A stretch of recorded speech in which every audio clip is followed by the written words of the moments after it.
யாரையும் திருப்திப்படுத்த முடியாது. ஒரு அழகான ஊரில் பெரிய பட்டிமன்றம் நடத்த ஏற்பாடு செய்யப்பட்டது. ஊர் முழுக்க கொண்டாட்டம் போல இருந்தது. எல்லோரும் சந்தோஷமாக அங்கே கூடியிருந்தனர்.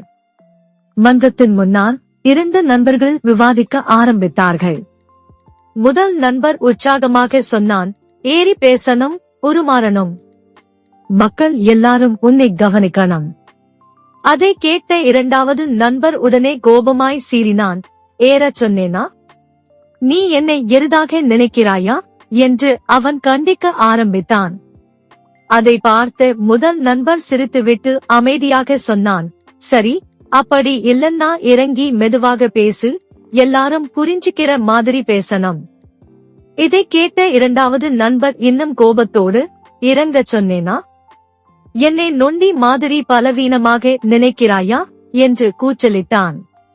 அவர்கள் இந்த காமெடியை பார்த்த கூட்டம் முழுவதும் சிரிப்புடன் கதிர்த்தது. அப்போது அங்கிருந்த மூத்தவர் ஒருவர் நிதானமாக நின்று புன்னகையுடன் சொன்னார், ஏறச் சொன்னாலும் கோபம், இறங்கச் சொன்னாலும் கோபம், இதுதான் வாழ்க்கை. நோய் கதை, மோரல் சோகஸ்மேலி எதை செய்தாலும் எல்லோரையும் திருப்திப்படுத்த முடியாது. நம்முடைய செயலில் நம்பிக்கை வைய வேண்டும்.